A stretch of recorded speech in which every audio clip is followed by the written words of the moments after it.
All right, in this video we're going to talk about another issue in sentence diagramming. We're just going to build on what we've already done. So we've talked about how to diagram basic sentences. We learned about 3 basic sentence patterns, and we learned how to diagram sentences that have helping verbs and how to diagram questions. In all the examples that we've used, they've been pretty simple sentences. There haven't been a lot of details in those sentences, but we know when we write sentences in the real world and we talk about and create sentences, we add detail all the time, right? Those detail words, those descriptive words are called modifiers. If you remember from the parts of speech videos, we have 2 kinds of words in our language that are modifiers that describe other words in sentences. And those are adjectives and adverbs, okay? What we're going to talk about today is just adjectives, all right? But if we take a look at the definition of modifiers, modifiers are descriptive words, answer questions about the main words they modify. So if we have sentences like, in our previous video, dogs bark, we can use words to describe or modify those dogs, give us more detail about those dogs, whether they're big or angry or scary, and those words give us a better picture and they modify essentially the words that they're describing. And remember, adjectives modify nouns or pronouns in sentences. So when you're diagramming sentences, it is really helpful to know that a word that's acting like an adjective, that is an adjective, it will always answer one of 4 questions about the word it's modifying, okay? So the 4 questions are what kind, which one or ones, okay, how many, or whose. So if you find a word in a sentence and it answers one of those 4 questions about another word, then it is an adjective. And that'll help you recognize that. It'll also help you diagram it, okay? That's how it's functioning in the sentence. Now, I'm going to take a look at a basic sentence, I have slippers. And then we're going to add these adjectives, and you'll see that they answer one of these 4 questions. So if I were going to diagram I have slippers, I would first put the subject I, right?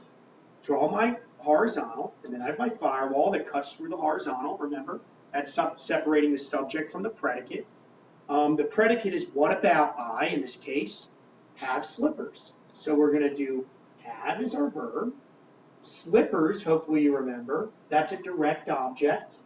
It is the receiver of the action, so slippers are being had by I in this case, okay? So we have subject, verb, direct object, but now we have these detail words, these modifiers. And a modifier is going to go on a slanted line underneath the word it's modifying. So we're going to add a modifier to the word slippers. So a slanted line goes under slippers, just like that, okay? And we're going to put the modifier, the adjective, underneath that noun on the slanted line.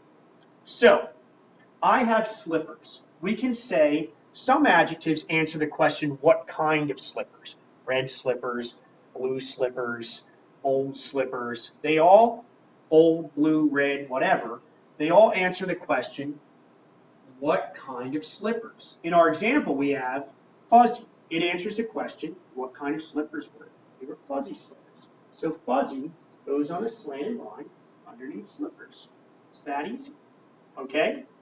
Now, a lot of adjectives answer the question, what kind, but sometimes you'll have words that answer another question.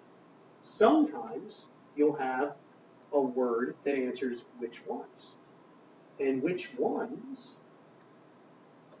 is another adjectival question.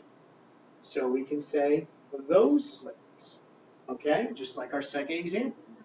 Those answers the question, which slippers? Not these slippers. Those slippers, the ones over there, okay? So it's kind of pointing in more detail to the specific nouns you're talking about, all right? The third one is how many. So sometimes an adjective will answer the question, how many? So we can say not 5, not 3, not 1, but we have 2 slippers. 2 answering the question, how many? Okay, how many slippers? And last but not least, we have a question, whose. Some adjectives will answer the question, whose slippers. So, not your slippers, not her slippers. In this case, I have my slippers. My answering the question, whose slippers? So these 4 questions are the only questions that adjectives will answer about the words they modify.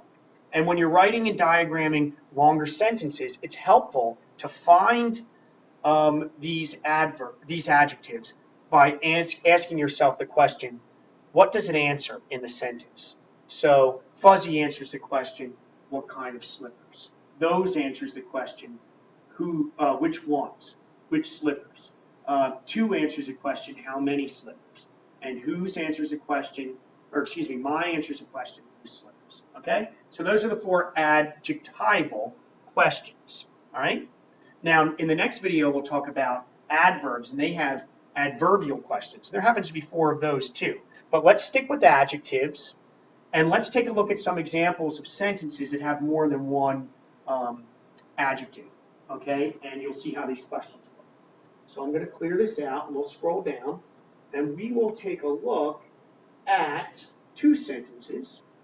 The lovely scented candle burned, and the excited fan wore a game jersey, okay? So, as you add a lot of detail, sometimes it can be hard to find the subject, but don't be fooled. It's not always the first word in the sentence. Ask yourself the question, what is number 1 about? And hopefully you see it's about the candle. So candle is our subject, okay? So we draw horizontal the way we always would. We need a firewall to separate the subject from the predicate. And what is this, the predicate in this sentence? In other words, what about the candle? Well, the candle burned. So burned is our verb. You see that? And that is our predicate. But now we've got these other words up here. The, lovely, and scented. What do we do with them? Okay, remember, for each one, ask yourself the question, what are they answering? What question do they answer in the sentence? So the is technically what we would call an article.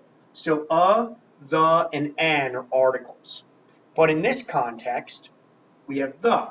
What does the answer about the candle? It answers which one? The candle. Which candle? The candle. So it goes on a slanted line under candle. Notice I made that line a little longer. That's just because we're going to have multiple words underneath candle, and I wanted to give myself some room. You're allowed to do that, okay? Lovely answers what question in the sentence? Hopefully you realize it answers the question, what kind of candle? It's a lovely candle. So it goes under candle as well. Now, if you've ever wondered why when an author writes 2 adjectives in a row, there's a comma between them, it's because both of those adjectives are separately modifying that same noun. So scented answers what question in the sentence?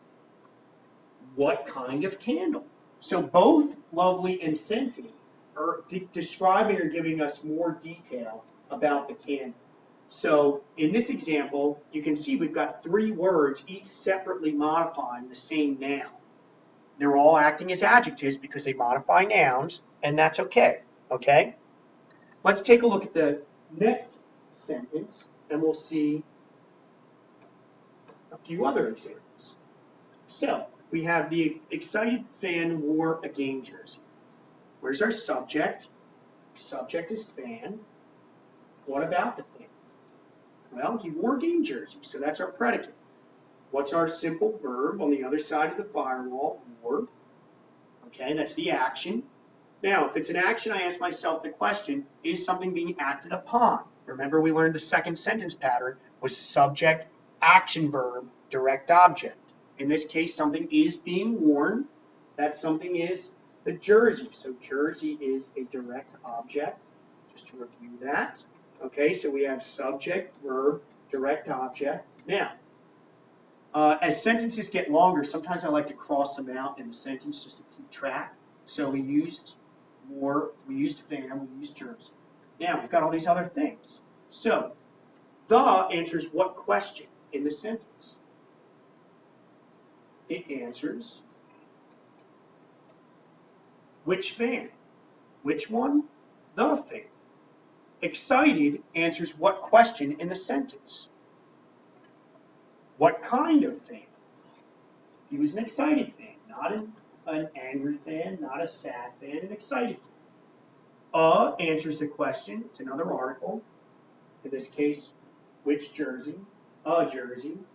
And game answers the question, what kind of jersey? Not a practice jersey, not a green jersey or a red jersey, it's a game jersey. Okay, so it's giving us more detail about the jersey.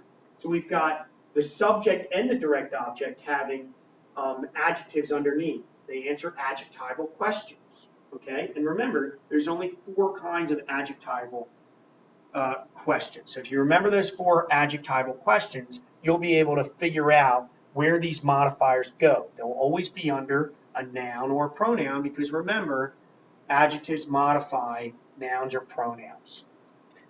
Thanks for watching, and we'll take this into the next modifier, which is adverbs. And adverbs have their own set of questions. So stay tuned for that video.